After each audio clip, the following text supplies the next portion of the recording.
with the biggest mistake, number one, is gripping.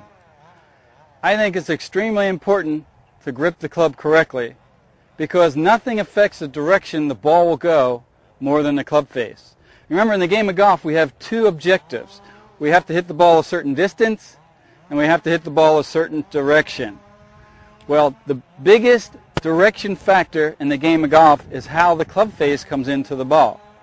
Nothing affects the club face coming into the ball more than the grip and the grip pressure. So I'd like to show you the grip. First thing we do in getting the grip is we must make sure that the club face is aiming towards the target because we want to grip the club with the club face aiming the right way. So we're going to set the club down behind the ball so the bottom edge of the club is perpendicular to the target line. We have to make sure that we set the club down that way. Then the next thing we want to do is get a golf glove and put some marks on your glove. The marks you put on the glove, you want to the back part of the fingers of the left hand for right-handed golfers. We're going to put it in the back part of the fingers, a line from the first groove of your index finger back towards the back of the pinky. And we're going to lay the club across there. We're going to put that line to the side of the grip, kind of like that. Then you're going to put a circle up here where the meaty part of your palm is, just like that.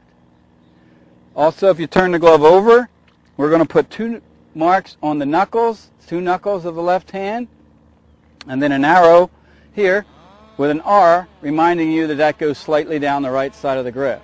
So there you go. This is a great training aid because the grip has to be pretty precise. So we want to make sure we get it in there the right way. And here's how we would do that.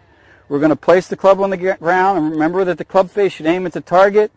This line is going to go to the side of the grip, not under. A lot of people make the mistake of putting that line under. That line goes to the side of the grip, very important. Then you're going to close your fingers and then take the meaty part of your palm and place the meaty part of your palm on top of the grip. You'll see a little hinging here or a little wrist cock. That's important. Plus, if you grip it in there correctly, it won't come out. It won't get loose on you. We're going to take the left thumb and place the left thumb slightly down the right side of the grip, so that when you look down, you should see two knuckles on your left hand. So once you've got the left hand on there, make sure the club face is correct in relation to your hand. It's important that the club face be correct in relation to your hand.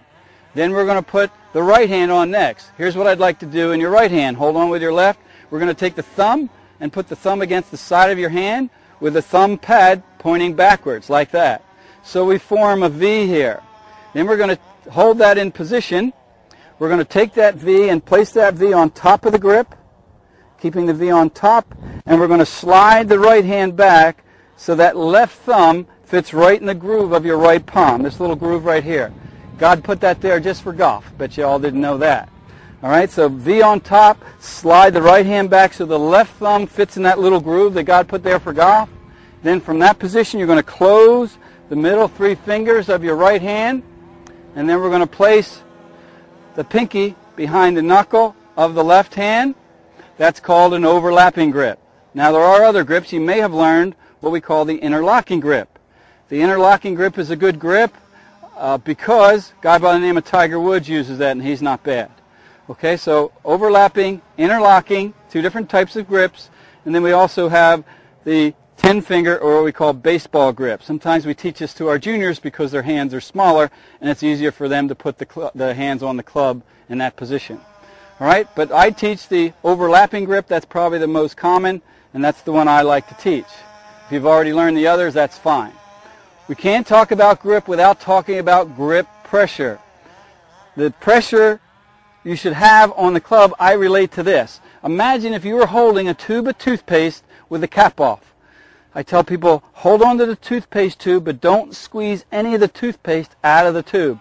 Just light grip pressure, just enough to hold on, but don't squeeze the grip.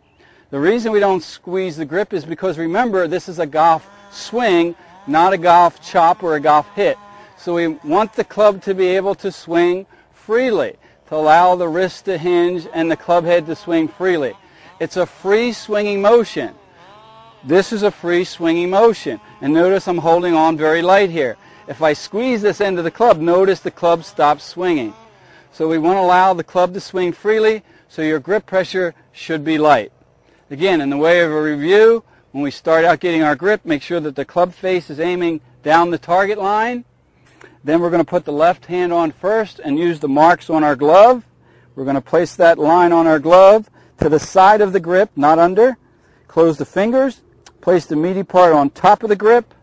Place the left thumb slightly down the right side of the grip, just slightly off to the side. And when you look down, as you're placing the club back down on the ground, you should see 2 knuckles on your left hand. The most common mistakes are people will tend to hold the club across their palm. Don't hold the club across the palm. There's nothing you would pick up or do with the palm of your hand. All your feel is in the fingers. So if you're going to pick something up or hold something or throw it, you would hold it in the fingers. You would not hold a ball in the palm of your hand to throw it. So all the feel is in your fingers. So make sure that the club is in the fingers of your left hand and also the fingers of your right hand. Again, don't squeeze the club because it won't swing freely. Spend some time learning the grip. You can do that in your office. You can do it at home. Spend time learning the proper grip.